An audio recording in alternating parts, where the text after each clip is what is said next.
Bihar news में स्वागत है आपका दोस्तों। मैं हूं फिरदौस गनी और आप देख रहे हैं केडीबी लाइव। दोस्तों आज हो चुका है 2 अगस्त 2024। तो आज की पूरे बिहार की टॉप न्यूज लेकर आए हैं आपके लिए। वीडियो शुरू करने से पहले आपके लिए एक जरूरी सूचना यह है कि केडीबी लाइव का ऐप आ चुका है। आप केडीबी लाइव ऐप के माध्यम से पूरे बिहार की खबरों को देख सकते हैं। तो चलिए चलते हैं खबरों की ओर। दोस्तों बिहार में रोजगार की तलाश में बैठे युवाओं के लिए अच्छी खबर सामने आ रही है। जब यह खबर बिहार के विकास से भी जुड़ा है। दरअसल देश की बड़ी इंडस्ट्रियों में शुमार अडानी, जेके सीमेंट, पेप्सिको और कोका कोला जैसी कुछ अन्य इंडस्ट्रियों ने बिहार में अपनी यूनिट शुरू करने का फैसला कर लिया है। इन बड़े नामों द्वारा बिहार में निवेश किए जाने की खबर सामने आने के बाद रोजगार की आस जगी है। जब बताया जा रहा है कि Adani group cement plant Nawada और फिर मुजफ्फरपुर जिले में एक सीमेंट इंडस्ट्री बैठाने जा रही है। नवादा में बैठाई जाने वाली इंडस्ट्री की कुल लागत 1400 करोड़ रुपए होगी और मुजफ्फरपुर में इंडस्ट्री बैठाने की लागत 900 करोड़ रुपए होगी। जब नवादा के वारिसलीगंज में बैठाई जा रही यूनिट तो निर्माणाधीन भी है, वहीं पर मुजफ्फरपुर में इंडस्ट्री के लिए जमीन आवंटित कर दी गई है। यानी कि अब बिहार के लोगों को धीरे धीरे ही सही लेकिन बिहार में रोजगार मिलना शुरू हो चुका है।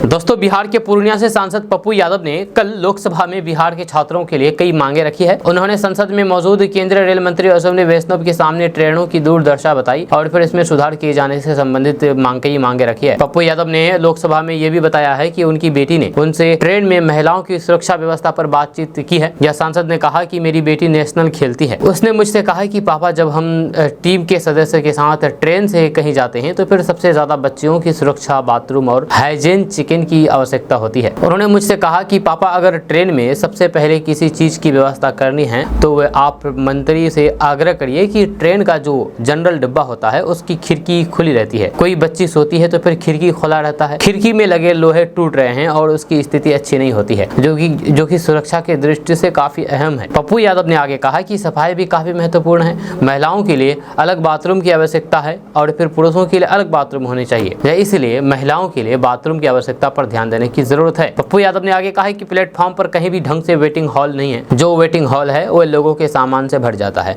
जैसे हमारे यहाँ पर पूर्णिया जंक्शन है, पूर्णिया कोर्ट है, बरमखी है, मुरलीगंज है, मधेपुरा है और फिर उधर कस्बा है। जोगबनी से चलने वाली चीजें हैं, मैं उसकी बात कर रहा हूँ, सबसे ज्यादा अहम है।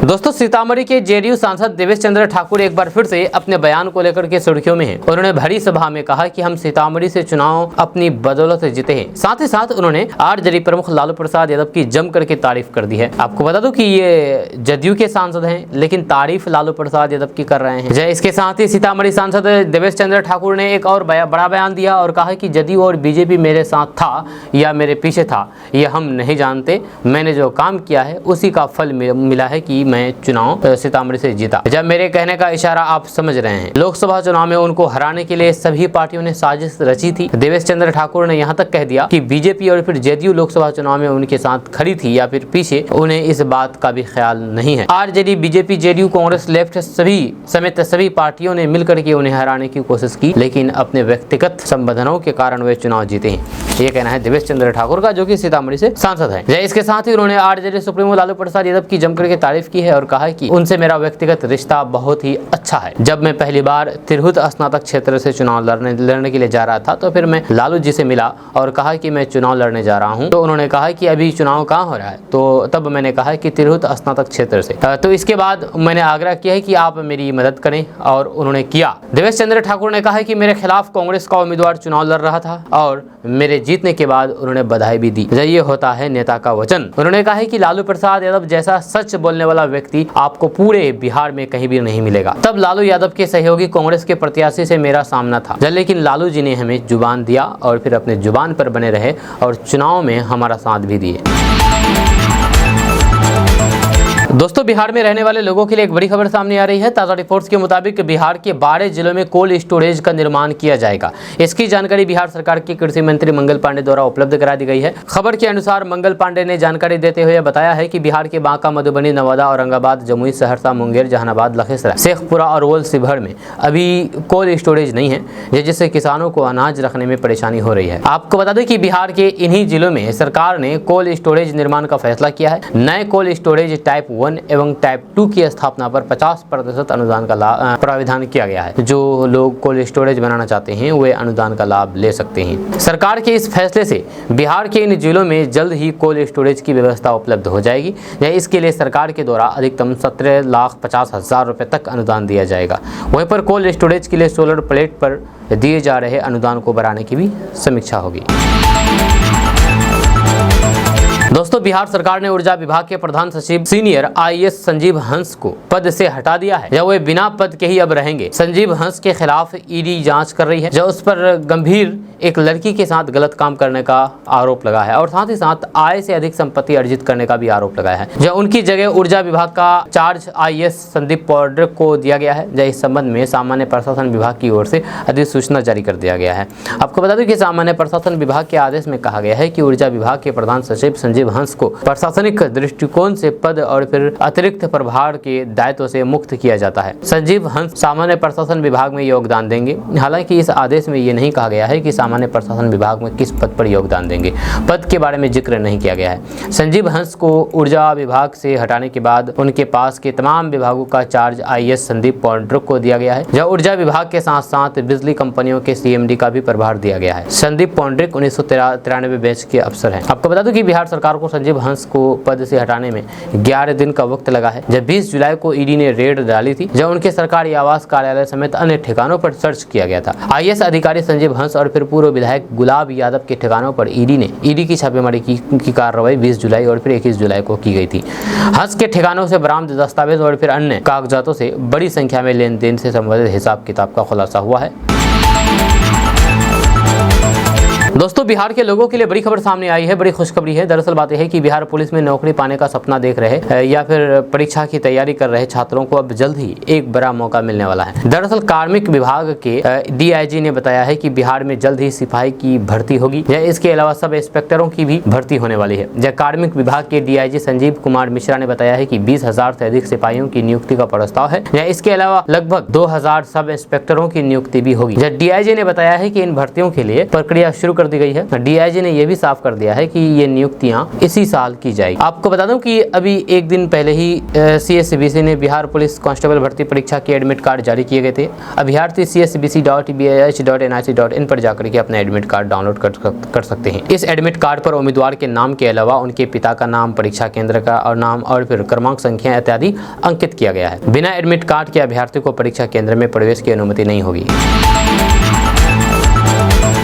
2 राज्य, 2 पत्नी और 1 पति। जहां अपने पति को पाने के लिए दोनों ही बीवियों के बीच घमासान और फिर ये लड़ाई थाने तक चली आई है। बेहद ही दिलचस्प ये मामला है बिहार के नालंदा जिला का। एक बार तो जिले के पुलिस भी 2 पत्नियों की इस लड़ाई को सुनकर के हैरान रह गई। दरअसल बात यह है कि नालंदा जिला के प्रवलपुर थाना में 2 महिलाएं पहुंची और दोनों ही महिलाएं एक शख्स को अपना पति बता करके उसे अपने साथ ले जाने की जिद पर अड़ गई। एक महिला उत्तर प्रदेश के इटावा जिले की रहने वाली थी तो और फिर दूसरी महिला बिहार के नालंदा जिले की थी। 2 राज्यों की महिलाओं की इस जंग में पति दांव पर लगा था और थाने में गहमा-गहमी का माहौल काफी देर तक बना रहा। आपको बता दूं कि दोनों महिलाओं के बच्चे भी हैं। मीडिया रिपोर्ट्स के मुताबिक नालंदा के मई गांव के रहने वाले उमेश पाल की पहली शादी उत्तर प्रदेश के इटावा के रहने वाली उषा से हुई थी, जहां उनके 2 बच्चे भी हैं। उषा ने बताया है कि शादी के बाद उसे ससुराल वाले प्रताड़ित करते थे, लिहाजा वे करीब 5 साल पहले अपने पति को छोड़ करके मायके चली गई थी। लेकिन इसके बाद उमेश ने दूसरी शादी रचा ली। उमेश की दूसरी पत्नी का नाम प्रमिला है। जब प्रमिला का पहला पति उसे छोड़ चुका था और उमेश प्रमिला का दूसरा पति है। जहां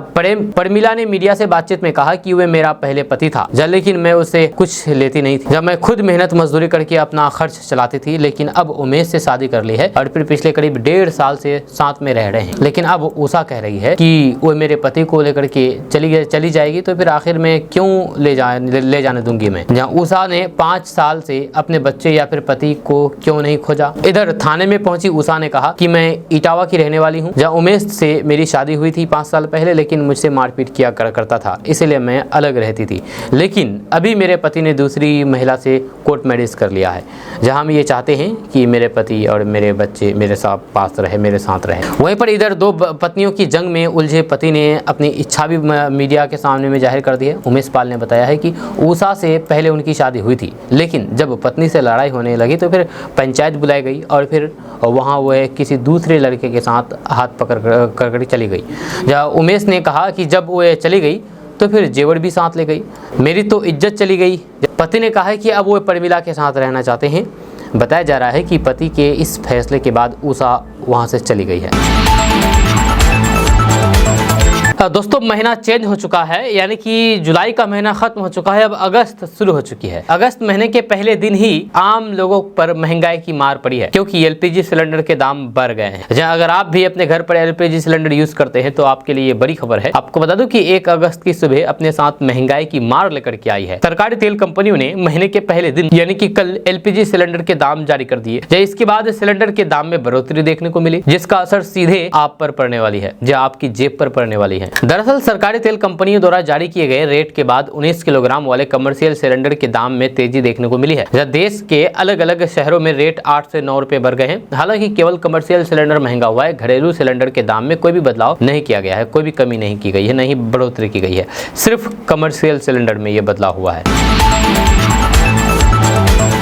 दोस्तों बिहार का मौसम एक बार फिर से बदला है। कल कई जगहों पर झमाझम बारिश हुई है, वहीं पर मौसम का मिजाज बदला तो फिर कुदरत का कहर भी साथ में आया। वज्रपात की चपेट में आकर के बिहार में करीब 15 लोगों की जान गई है, जहाँ कई लोग आकाश से बिजली की चपेट में आकर के झुलसे भी हैं, जिसका इलाज कराया गया है। कहीं पशुपालक तो कहीं किसान की जान गई है। जहाँ ठनका की चपेट में आने से आरा में 3, जहानाबाद में 4, रोहतास में 3, औरंगाबाद में 4 और गया में 1 व्यक्ति की जान गई है।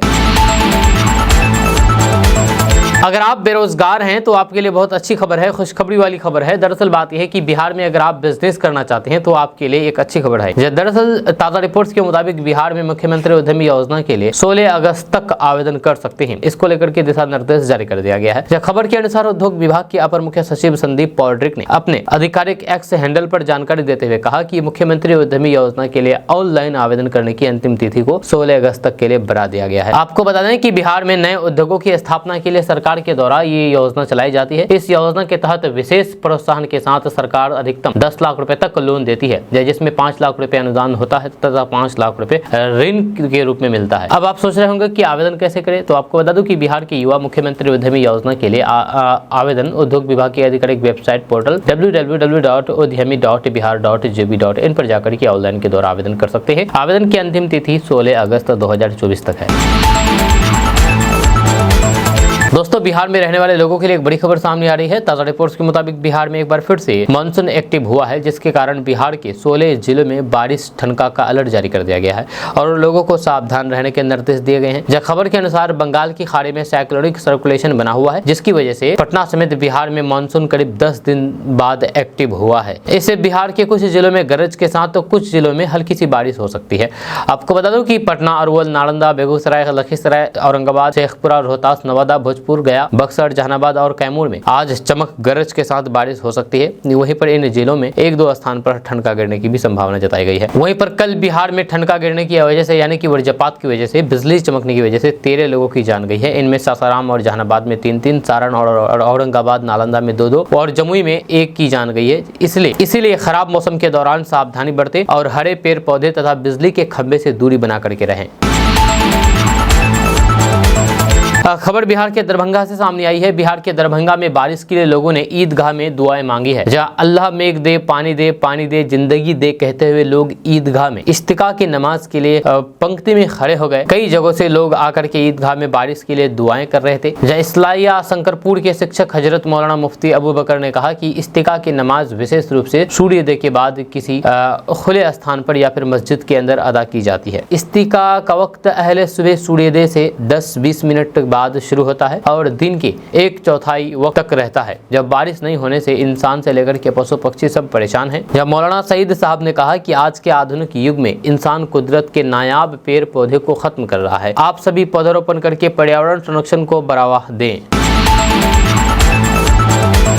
बिहार के लखीसराय से एक अजीब मामला सामने आया है। यहाँ पर एक पति ने अपनी पत्नी की बॉयफ्रेंड से शादी करवा दिया। आपको बता दूं कि लखीसराय में एक अनोखी शादी का मामला सामने आया है। इस शादी में लड़की का कन्यादान उसके पिता ने नहीं बल्कि उसके पति ने किया है। पति ने खुद अपनी पत्नी का हाथ प्रेमी के हाथों में सौंप दिया। शादी से एक तरफ अपने प्यार को पाकर के युवक काफी खुश दिखा तो दूसरी ओर अब उसकी प्रेमिका ने अपने 2 साल के बच्चे को छोड़ दिया। इसको लेकर के वह दुखी थी। जब पति ने कहा कि इन दोनों का अफेयर तो बचपन से चल रहा था। 3 साल पहले सुहागरात के दिन भी वह बॉयफ्रेंड से बात कर रही थी। जहाँ अभी भी वह उससे मिलती थी। जहाँ मैंने सिर्फ सहयोग किया, वह जहाँ रहे खुश रहे। इधर महिला का कहना है कि वह अब अपने बॉयफ्रेंड के साथ ही रहेगी। इधर महिला के प्रेमी ने कहा कि हम बचपन से प्यार करते थे, परिवार खिलाफ था, आज फिर एक हो गए हैं और हमें बहुत बढ़िया लग रहा है। ये पूरा मामला लखीसराय जिला के अमराहा थाना क्षेत्र के रामनगर गाँव का है। यहाँ की रहने वाली खुशबू कुमारी की शादी करीब 3 साल पहले वार्ड नंबर 4 के रहने वाले राजेश कुमार से हुई थी। जहाँ अपने परिजनों के दबाव में आकर के खुशबू ने तो शादी कर ली। वह राजेश के घर तो जरूर चली गई, लेकिन अपने प्यार चंदन को भूल नहीं पाई। चंदन कुमार भी खुशबू के गांव रामनगर का ही रहने वाला था। दोनों का कई सालों से अफेयर चल रहा था। 30 जुलाई को देर रात चंदन अपने प्रेमिका खुशबू कुमारी से मिलने के लिए उसके घर पहुंचा, जहां पर खुशबू का पति राजेश और उसके परिवार वालों ने चंदन को पकड़ लिया। इसके बाद पति राजेश कुमार ने गाँव वालों के सामने ही खुशबू और चंदन की शादी करा दी। इस दौरान खुशबू कुमारी ने भी लिखित रूप से ये बात कही है कि उसका 2 साल का बच्चा अपने पिता राजेश कुमार के साथ ही रहेगा। इस पर उसे कोई आपत्ति नहीं है। साथ ही खुशबू कुमारी ने यह भी लिखित रूप से कहा है कि आज के बाद से पहले पति राजेश कुमार की चल अचल संपत्ति पर उसका कोई अधिकार नहीं रहेगा। इसके साथ ही उसने अपनी मर्जी से चंदन के साथ रहने के लिए गांव रामनगर जाने की बात कही है।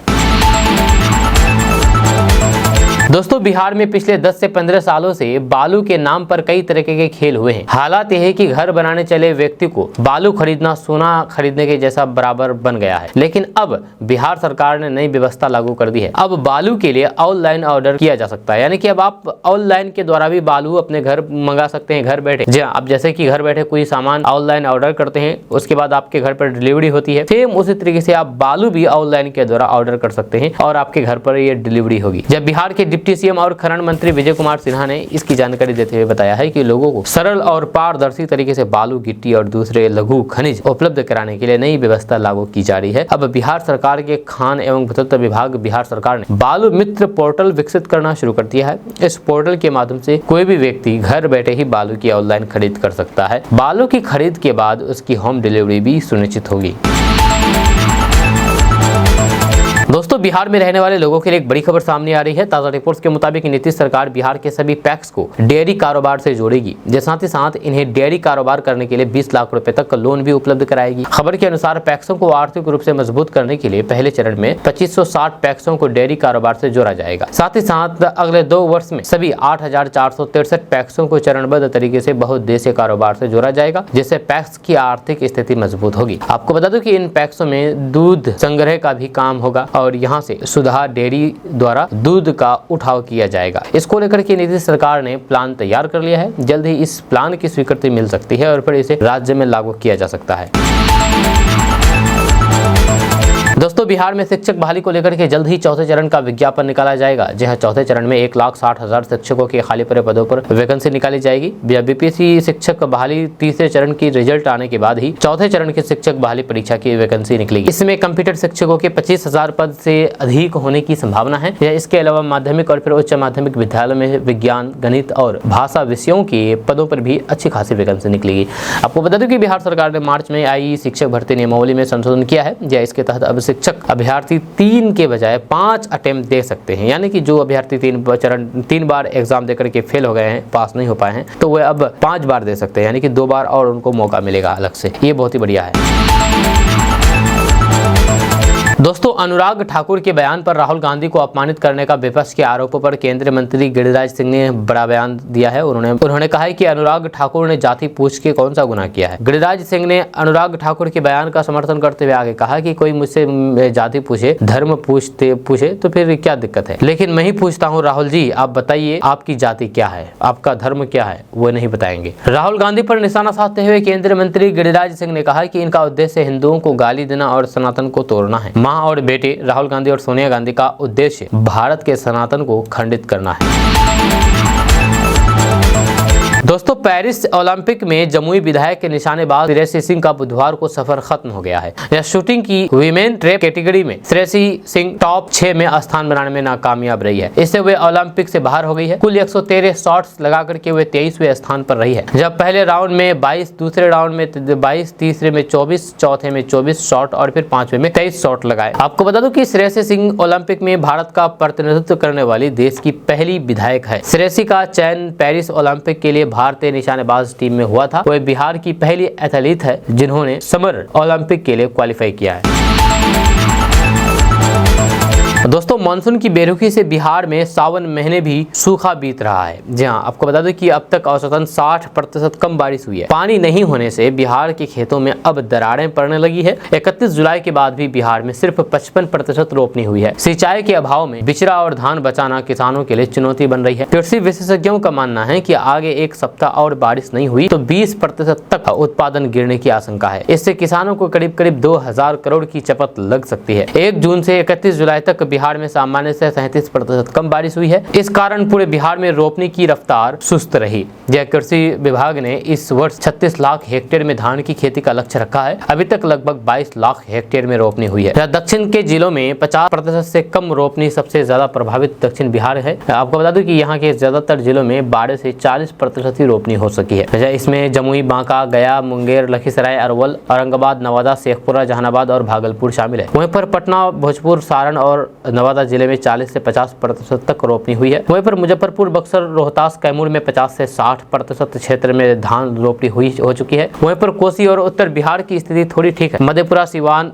मधुबनी, दरभंगा, खगड़िया, बेगूसराय, समस्तीपुर और वैशाली में 60 से 80% तक रोपनी हुई है। वहीं पर पूर्वी चंपारण, पश्चिमी चंपारण, कटिहार, किशनगंज, अररिया, पूर्णिया, शिवहर, गोपालगंज, सीतामढ़ी, पूर्वी सुपौल और फिर सहरसा में 85 से 95% तक रोपनी हो चुकी है। किशनगंज, अररिया, सुपौल में 90% से ऊपर रोपनी हुई है। आपको बता दूं कि सरकार किसानों को राहत देने के लिए डीजल अनुदान दे रही है। हालांकि ये नाकाफी साबित हो रही है। जलस्तर नीचे जाने से कई जगहों पर मोटर पंप भी जवाब दे रहे हैं। वहीं पर भीषण गर्मी में डीजल से सिंचाई में ज्यादा खर्च आ रहा है। आपको बता दें कि वर्तमान में किसानों को डीजल अनुदान के लिए ऑनलाइन आवेदन किए जा रहे हैं। जब 30 अक्टूबर 2024 तक खरीफ फसलों की सिंचाई के लिए डीजल अनुदान का लाभ लिया जा सकता है। कृषि विभाग की वेबसाइट dbtagriculture.bihar.gov.in पर डीजल अनुदान के लिए किसान आवेदन कर सकते हैं। जब प्रति एकड़ सिंचाई के लिए 10 लीटर पर 75 रुपए तक की दर से 750 रुपए अनुदान दे रही है। दोस्तों पूर्व केंद्रीय मंत्री पशुपति कुमार पारस ने खुल करके कह दिया है कि लोकसभा चुनाव में उनके साथ नाइंसाफी हुई थी, फिर भी हम लोग एनडीए के साथ है। पशुपति पारस बुधवार को पार्टी कार्यालय में राज्य स्तरीय कार्यकर्ताओं के साथ बैठक कर रहे थे। इस दौरान उन्होंने बिहार में रालोसपा की स्थिति को बेहतर बनाने के लिए कार्यकर्ताओं को कड़ी मेहनत करने को कहा है। उन्होंने कहा कि 2025 के बिहार विधानसभा चुनाव में उनकी पार्टी 243 सीटों पर चुनाव लड़ेगी। इतनी सीटों पर उनकी पार्टी की तैयारी हो रहेगी। जब पशुपति पारस ने बताया है कि वे 1 सितंबर से बिहार में यात्रा करेंगे और संगठन को मजबूत करके बिहार विधानसभा में अपना दम दिखाएंगे। उन्होंने बिहार सरकार से मांग की है कि पासवान समाज की मांग पूरी करें, जहां दफादार और चौकीदार में भागीदारी बढ़ाएं। पारस ने कहा कि बिहार में जो दफादार चौकीदार संघ है उस पद पर सदियों से पासवान समाज के लोगों का हक रहा है। दोस्तों बिहार के ग्रामीण विकास मंत्री अशोक चौधरी ने बहुत बड़ा ऐलान करते हुए कहा कि विभाग के पुलों के गिरने की अब निगरानी जांच होगी। इस ऐलान के बाद भ्रष्ट ठेकेदारों और इंजीनियरों पर तेजी से कार्रवाई होगी। विभाग के अपर मुख्य सचिव दीपक कुमार सिंह ने इसकी अनुशंसा कर दी है। मंत्री ने विभाग के अन्य कार्यों में भी गड़बड़ियों की बारीकियों से जाँच करके गलतियों में सुधार के निर्देश दिए हैं। आपको बता दें कि मंत्री अशोक चौधरी ने कहा कि PMGSY एवं राज्य योजना मद से बनने वाली सड़क और फिर पुलों के निर्माण की लागत एक मानक पर रहेगी। जब वर्तमान में PMGSY यानी कि प्रधानमंत्री ग्रामीण सड़क योजना के पुलों एवं सड़कों की निर्माण लागत ज्यादा बताई जाती थी। जब मंत्री ने स्वीकार किया है कि पुल निर्माण की गुणवत्ता में प्रारंभिक जांच में कमी पाई गई है, इसी आधार पर निगरानी जांच की अनुशंसा विभाग ने किया है। बिहार में अब तक बिहार सरकार ने 15 इंजीनियरों को निलंबित कर दिया है। नीतीश कुमार के नेतृत्व वाली बिहार सरकार ने नए पुलों के पुनर्निर्माण का भी आदेश दिया है। वहीं पर कई ठेकेदारों को ब्लैक लिस्टेड भी किया गया है, लेकिन अब सरकार इस मामले पर और सख्त हो गई है। निगरानी जांच के द्वारा ठेकेदार और इंजीनियरों पर शिकंजा कसने की तैयारी चल रही है। कहते हैं कि प्यार न उम्र देखती है और न ही सूरत देखती है, प्यार तो बस दिल देखती है, चाहे वो उम्र में कितना ही फासला हो। ऐसा ही एक मामला सामने आया है। यहाँ पर 35 साल की 2 बच्चे की मां ने 26 साल के युवक को दिल दे बैठी। फिर क्या था, फिर दोनों की मिलान हो गई। हम आपको इसके बारे में बताएंगे। ये पूरा मामला बिहार के मुंगेर से सामने आया है। बिहार के मुंगेर में 35 साल की 2 बच्चे की मां 26 साल के युवक को दिल दे बैठी है। जब दोनों की मुलाकात 7 साल पहले ट्रेन में हुई थी, जब महिला को लोन की जरूरत थी और युवक बैंक में था, जब उसने महिला को 5 लाख का लोन दिलाया। इसके बाद दोनों के बीच नजदीकियां बढ़ने लगी। महिला अपने पति को छोड़ करके उसके साथ रहने लगी। महिला को दिलाए गए लोन के पैसे से वो अय्याशी करने लगा। दोनों ने शादी भी कर ली। अब हुआ ये है कि महिला के साथ धोखा हो गया। जी हाँ, अब वह महिला और फिर उसके बच्चे को ये कह करके भाग निकला कि 2 मिनट में आता हूँ, और वो अब तक भाग ही गया है और वापस नहीं आया है। अब महिला उसका इंतजार कर रही है। महिला तो अपने पति को छोड़ दिया इसके खातिर, जब इसके साथ आई तो फिर ये भी उनको छोड़ करके भाग गया है। आपको बता दो कि 35 साल की संगीता देवी पश्चिमी चंपारण के मंझोलिया थाना इलाके की रहने वाली है। जब उसने बताया है कि हवेली खड़गपुर क्षेत्र के पोखरिया गांव निवासी विवेकानंद यादव के 26 साल के बेटे मनीष कुमार से एक ट्रेन में मुलाकात हुई, जब दोनों ने ये कहते हुए नंबर लेन देन किया कि मनीष बैंक में है और मुझे लोन दिलवा देगा। ये सिलसिला करीब 7 साल पहले शुरू हुआ और मनीष ने उन्हें महिला समूह से लोन भी दिलवा दिया। धीरे धीरे दोनों की नजदीकियां बढ़ी और संगीता अपने पति को छोड़ करके दोनों बच्चों के साथ पहले बेतिया और फिर मुजफ्फरपुर में मनीष के साथ रहने लगी। जब कुछ समय बीतने के बाद जब महिला को मनीष पर शक होने लगा तो फिर महिला ने उस पर शादी करने का दबाव बनाया और दोनों ने एक मंदिर में शादी कर ली। समय के साथ साथ संगीता के लोन की रकम भी बढ़ती गई और उस पैसे से मनीष उसके साथ मौज मस्ती करता रहा। जब मनीष ने संगीता के नाम से एक बुलेट भी निकाल ली और फिर संगीता के पास 2 लाख रुपए और लोन मिले 3,30,000 रुपए ऐंठ लिए। उसे ये झांसा दिया कि अब हम तुमको अपने घर पर लेकर के जाएंगे। अब मनीष का तबादला वहां से बेगूसराय हो चुका था। जब संगीता भी मनीष के इस फैसले से काफी खुश थी और उसे लगा कि अब मुझे और मेरे बेटा बेटी को अपना घर और नाम दोनों मिल जाएगा। वहीं पर देर शाम भागलपुर पहुंचने के बाद संगीता को तब झटका लगा जब मनीष बुलेट के पास ही संगीता और फिर उसके दोनों बच्चों को ये कहते हुए फरार हो गया कि बस 2 मिनट में आते हैं। अब घंटों इंतजार करने के बाद, लगातार फोन करने के बाद भी मनीष से संपर्क नहीं हो पाने की वजह से संगीता काफी परेशान होने लगी है। ये माजरा घंटों तक चलता रहा और आखिर में मनीष ने संगीता का नंबर ब्लॉक कर दिया। संगीता अब समझ चुकी थी कि मनीष उसे छोड़ करके भाग चुका है। अब संगीता ने किसी तरह से रात उसी जगह पर बिताई और मनीष के आधार कार्ड के पते पर रवाना हो गई। जब वहां पर पहुंचने के बाद पता करने पर संगीता हवेली खड़गपुर के पोखरिया स्थित मनीष के गांव पहुंची और उसके घर पहुंच करके मनीष की पत्नी होने की बात बताई। ये सुनते ही मनीष के घर वालों ने संगीता को मारपीट करके भी भगा दिया। अब संगीता इधर उधर भटक रही है और कहते हैं ना कि प्यार मिला और नहीं विशाल सनम, यही किस्सा संगीता के साथ हो गई है। यानी कि संगीता अपने पति को छोड़ करके इसके साथ रहने लगी। 7 साल इसके साथ बिताने के बाद अब ये दर दर की ठोकरें खा रही है क्योंकि इसको छोड़ दिया है इसके प्रेमी ने। आपका इसके बारे में क्या कहना है, नीचे कमेंट बॉक्स में कमेंट करके जरूर बताइएगा। दोस्तों, क्या आपको पता है कि आईएएस बनाने वाले ये विकास दिव्यकीर्ति सर ये कितना कमाता है, इसके पास कितनी संपत्ति है और इसका घर कहाँ है, इसका पूरा कुंडली आपके समक्ष लेकर आए हैं। हम आपको बताएंगे कि आखिर ये विकास दिव्यकीर्ति सर कितने महीना कमाते हैं, महीने में कितना रुपया कमाते हैं, कितना स्टाफ है और इसके पास कितनी संपत्ति है। इन सभी चीजों पर इसके बारे में बात करेंगे। दरअसल अभी हाल ही में दिल्ली में एक कोचिंग सेंटर में हादसे से पूरे देश दहल उठा। जहाँ आपको बता दें कि विकास दिव्यकीर्ति का भी नाम इसमें शामिल है, विकास दिव्यकीर्ति को भी इसमें शामिल किया जा रहा है और उसके खिलाफ भी प्रदर्शन हो रहा है। विकास दिव्यकीर्ति का इस देश में सबसे बड़े आईएएस कोच, सोशल मीडिया पर सबसे फेमस शिक्षकों में से एक माने जाते हैं। हालांकि इस हादसे से उनका कोई लेना देना नहीं है, लेकिन इस हादसे के बाद जिन कोचिंग सेंटरों को सील किया गया है उनमें से विकास दिव्यकीर्ति की भी दृष्टि आईएएस कोचिंग भी है। जहाँ विकास दिव्यकीर्ति हालांकि पिछले कुछ सालों में सोशल मीडिया पर काफी फेमस हो चुके हैं, जहाँ उनकी कुल प्रॉपर्टी, उनके इन्फ्लुएंस के बारे में जान करके आपके होश उड़ सकते हैं। जहाँ विकास आज करोड़ों के नेटवर्थ रखते हैं। हाल ये है कि उनके कोचिंग सेंटर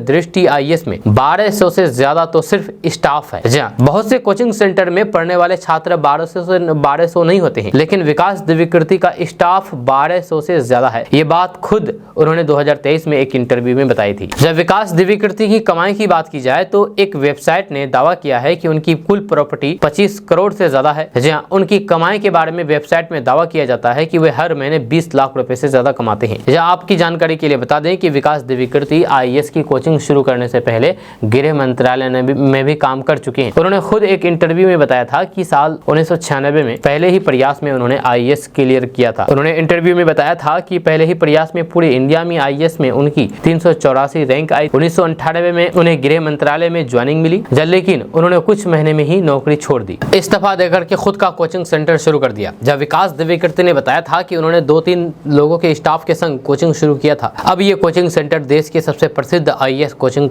सेंटर में से एक बन चुका है। उनकी बैकग्राउंड की बात की जाए तो उनका जन्म 26 दिसंबर 1973 को हरियाणा के भिवानी जिले में हुआ था। नवंबर 2022 में दिव्यकीर्ति ने अपना यूट्यूब चैनल शुरू किया। उनकी कोचिंग सेंटर दृष्टि IAS के यूट्यूब चैनल पर 11.8 मिलियन से ज्यादा सब्सक्राइबर है। विकास दिव्यकीर्ति के 2 भाई भी हैं। इनमें से एक अमेरिका में सॉफ्टवेयर इंजीनियर है, दूसरे भाई CBI में DIG के पद पर है। विकास दिव्यकीर्ति तीनों भाइयों में सबसे छोटे हैं। आपका इसके बारे में क्या कहना है, नीचे कमेंट बॉक्स में कमेंट करके जरूर बताइएगा। दोस्तों, बिहार में रहने वाले लोगों के लिए एक बड़ी खबर सामने आ रही है। ताजा रिपोर्ट्स के मुताबिक बिहार सरकार बिहार में सड़कों का जाल बिछाने जा रही है। इसको लेकर के विभाग के स्तर पर तैयारियां की जा रही है। जल्द ही टेंडर जारी कर दिया जाएगा। खबर के अनुसार बिहार सरकार ग्रामीण क्षेत्रों और फिर शहरी क्षेत्रों की बेहतरी कनेक्टिविटी को लेकर के नई सड़कें बनाएगी। जैसे सरकार ने इस वित्तीय वर्ष में 34,000 किलोमीटर सड़क ग्रामीण सड़कें बनाने का फैसला किया है। इसकी जानकारी ग्रामीण कार्य विभाग मंत्री अशोक चौधरी ने दी है। उन्होंने कहा है कि जल्द ही बिहार में 10,000 किलोमीटर लंबाई में सड़कों के निर्माण का टेंडर जारी होगा और इसका निर्माण कार्य भी शुरू कर दिया जाएगा। इससे ग्रामीण इलाकों के लोगों को आने जाने में सहूलियत होगी, साथ ही साथ लोगों का आवागमन भी सुगम होगा। आपको बता दूं कि करीब 12,000 किलोमीटर लंबाई में टूटी सड़कें हैं, करीब 5,000 किलोमीटर लंबाई में नए सड़कें और फिर 7,000 किलोमीटर में सड़कों का अपग्रेडेशन किया जाएगा। वहीं पर बिहार सरकार जल्द ही 950 पुलों के निर्माण का भी निर्माण शुरू करने की तैयारी है। दोस्तों, बिहार समेत देश में कानून व्यवस्था को लेकर के सियासी पारा चरम पर है। ऐसे में इस बिगड़ती कानून व्यवस्था को लेकर के RJD लगातार हमलावर है। इतना ही नहीं, तेजस्वी यादव लगातार नीतीश कुमार के नेतृत्व में चल रही NDA सरकार को महा चौपट बताया, तो फिर वहीं पर राजद ने सोशल मीडिया X अकाउंट पर पोस्ट शेयर करके एक बार फिर से केंद्र की मोदी और राज्य के नीतीश सरकार पर जम करके हमला किया है। RJD ने पोस्ट में लिखा है कि देश में इन दिनों सुबह उठते ही लोग पहले ये चेक करते हैं कि आज किस परीक्षा का पर्चा लीक हुआ है। राजद ने पहले ऑफिशियल पोस्ट लिखा है कि देश में इन दिनों सुबह उठते ही लोग पहले ये चेक करते हैं फिर ये कौन सी ट्रेन कहां पटरी से उतरी है या फिर किसी और ट्रेन से लड़ गई, कितने मरे कितने बचे। बिहार में कई पुल गिरने की घटनाएं सामने आई है, जिसे लेकर के पूरे देश में बिहार की किरकिरी हो रही है। इस पर RJD ने पोस्ट जारी करके कहा है कि फिर ये 2014 के बाद बना कौन सा पुल किस नदी में गिरा। इसके अलावा दिल्ली में हुए कोचिंग सेंटर में छात्रों की जान जाने पर तेजस्वी यादव ने कहा कि फिर ये कौन सी कोचिंग में आग से डूबने से या फिर करंट लगने से छात्र की जान गई, फिर ये कहां अवैध निर्माणों की वजह से कितना बड़ा भूस्खलन हो गया, उसके बाद ये मैं खुद जिंदा हूं या नहीं हूं तो गनीमत है। उधर राजद ने केंद्र सरकार की अमृत भारत को लेकर भी तंज कसते हुए कहा कि पुराने भारत में लोगों को सुख सुविधा चाहिए होती थी, नए अमृत काल में जिंदा है, इसी पर सुकून है। बिहार में बढ़ते अपराध, केंद्र सरकार के अमृत काल को लेकर के राजद लगातार सरकार पर हमलावर है। राजद ने व्यंग करते हुए कहा कि मैं खुद जिंदा हूं या नहीं हूं तो गनीमत है। दोस्तों, बिहार में चिट फंड कंपनियों द्वारा आम नागरिकों को झांसा देकर के ठगी को लेकर के नीतीश कुमार की सरकार काफी गंभीर है। बिहार में लोगों से धोखाधड़ी या फिर ठगी करने वाले चिट फंड या NBFC के खिलाफ जांच तेज कर दी गई है। आर्थिक अपराध इकाई ने सभी जिलों के SP को लंबित मामलों की समीक्षा करके हर माह अपडेट स्थिति के साथ रिपोर्ट भेजने का निर्देश दिया है। रिपोर्ट में बताना होगा कि कितने मामले दर्ज हैं, इसमें अभियुक्त कितने हैं, कितने की गिरफ्तारी हुई है, कितने फरार हैं, लोगों की कितनी राशि डूबी हुई है और कितनी रिकवरी हो चुकी है। इन तमाम जानकारियों को एकत्र करके समेकित रिपोर्ट तैयार करके भेजनी होगी। दोस्तों, हर कोई अपने सपनों का आशियाना बसाना चाहता है, लेकिन महंगाई की मार के कारण घर बनाने से पहले कई बातों पर विचार करना होता है। जहाँ घर बनाते समय सबसे ज्यादा रुपए बिल्डिंग मटेरियल पर खर्च होते हैं। जहाँ अक्सर बारिश के मौसम में बिल्डिंग मटेरियल की कीमतों में भारी गिरावट देखने को मिलती है। घर बनाने में सबसे अहम भूमिका सरिया की होती है। इस मौसम में सरिया सस्ते दामों पर उपलब्ध होते हैं। जहाँ देश के प्रमुख शहरों में सरिया के दामों में कमी देखने को मिली है। जहाँ अगर आप घर बनाने की प्लानिंग कर रहे हैं तो इस मौसम में सरिया खरीदना आपके लिए काफी फायदेमंद फायदेमंद सौदा साबित हो सकता है। जी आज की तारीख में घर बनाना सबसे महंगा हो गया है। सबसे पहले घर बनाने के लिए खरीदी जाने वाली जमीन के दाम आसमान छू रहे हैं। बांध काम करके बनाना उससे भी ज्यादा महंगा हो गया है। या शायद ये भी एक कारण है कि लोग घर बनाते समय मटेरियल के दाम घटने का इंतजार करते हैं। सरिया घर बनाने में सबसे महंगा मटेरियल होता है और सीमेंट, ईंट, रेत, बालू भी सबसे महंगी होती है।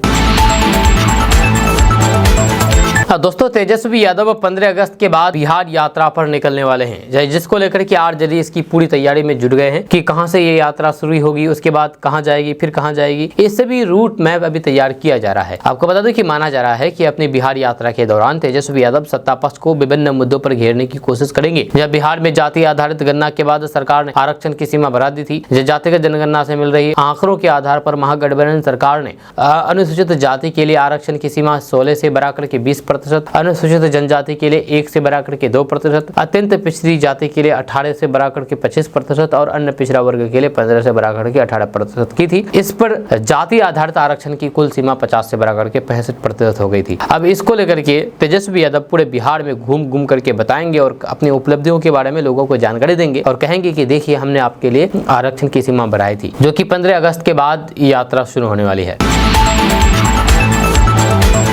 दोस्तों बिहार में आए दिन कुछ न कुछ ऐसी घटनाएं होती रहती है जिन्हें जानने के बाद पूरी दुनिया हैरान हो जाती है। कभी तालाब ही गायब हो जाता है तो कभी सड़क गायब हो जाती है। अभी हाल ही में एक हैरान कर देने वाला मामला सामने आया है जिसे जानने के बाद आप पूरी तरीके से हैरान हो जाएंगे। दरअसल बिहार के कटिहार में एक गाड़ी अनियंत्रित हो गई थी, जिसके कारण उसमें रखी मछलियां सड़क पर गिर गई। फिर क्या था, मौका लगते ही लोगों ने हाथ साफ करना शुरू कर दिया और देखते ही देखते सड़क से सभी मछलियां गायब हो गई। सोशल मीडिया पर इस घटना का वीडियो काफी तेजी के साथ वायरल हो रहा है, जैसे कि आप अपने मोबाइल स्क्रीन पर वीडियो देख रहे हैं। ये वीडियो कटिहार सहायक थाना क्षेत्र के मिर्चाई बाड़ी हरिशंकर नायक स्कूल के से सामने आई है, जहां पर एक बच्चे को बचाने के लिए मछली लदी पिकअप वैन ब्रेक लेने के दौरान अनियंत्रित हो गई और गाड़ी के कंटेनर में रखी मछलियां छिटक करके सड़क पर गिर गई। फिर आसपास के लोगों ने मौके की नजाकत को देखते हुए मछलियां लूटना शुरू कर दिया। देखते ही देखते सड़क से सभी मछलियां गायब हो गई। इस घटना के बाद सड़क पर जाम की स्थिति बन गई। हालांकि वीडियो वायरल होने के बाद लोगों ने इसकी आलोचना भी की है।